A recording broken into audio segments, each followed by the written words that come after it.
KPCC പുനഃസംഘടനയെക്കുറിച്ച് ചർച്ച നടക്കുന്നില്ലെന്ന് കോൺഗ്രസ് നേതാവ് K Muraleedharan. എന്നാൽ പുനഃസംഘടന ആവശ്യമാണെന്നും അത് ഏത് രീതിയിൽ വേണമെന്ന് KPCC തീരുമാനിക്കുമെന്നും അദ്ദേഹം പാലക്കാട്ട് മാധ്യമങ്ങളോട് പറഞ്ഞു. ഇപ്പോൾ നല്ല രീതിയിലുള്ള പ്രവർത്തനം നടക്കുന്നുണ്ട്. അതുകൊണ്ടാണ് ഇപ്പോൾ കഴിഞ്ഞ ദിവസത്തെ ലോക്കൽ ബോഡി ഇലക്ഷനിൽ തന്നെ കഴിഞ്ഞ തവണ 13 സീറ്റ് ജയിച്ച UDF ഇത്തവണ 17 സീറ്റിൽ വിജയിച്ചതിന്റെ കാരണം ഒന്ന് ഭരണവിരുദ്ധ വികാരം, രണ്ട് ഒറ്റക്കെട്ടായിട്ട് പാർട്ടി പ്രവർത്തിച്ചതിന്റെ മെച്ചാണ്.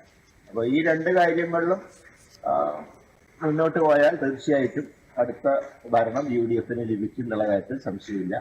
എന്നാൽ പുനഃസംഘടന വേണം വേണ്ടെന്നും ആരും പറയുന്നില്ല. പക്ഷെ അത് ഏത് രീതിയിൽ വേണം എന്നുള്ളതൊക്കെ ഒന്ന് താഴെത്തട്ടുള്ള പുനഃസംഘടനാ കാര്യം KPCC തീരുമാനിച്ചു. അതിന്റെ കമ്മിറ്റി ഫോം ചെയ്തിട്ടില്ല. രണ്ട്, സംസ്ഥാനത്തെ മാറ്റമാണെങ്കിൽ അത് തീരുമാനിക്കേണ്ട ദേശീയ നേതൃത്വമാണ്. അതല്ലാതെ ഇവിടെ അങ്ങനത്തെ ഒരു ചർച്ചയും നടക്കുന്നില്ല. KPCC പ്രസിഡന്റിനെ നിലനിർത്തണം എന്നുള്ള അഭിപ്രായമാണ് ഭൂരിപക്ഷം എല്ലാവർക്കും. KPCC പ്രസിഡന്റിനെ നിലനിർത്തണം എന്നത് ഭൂരിപക്ഷ അഭിപ്രായമാണെന്നും കെ മുരളീധരൻ പറഞ്ഞു.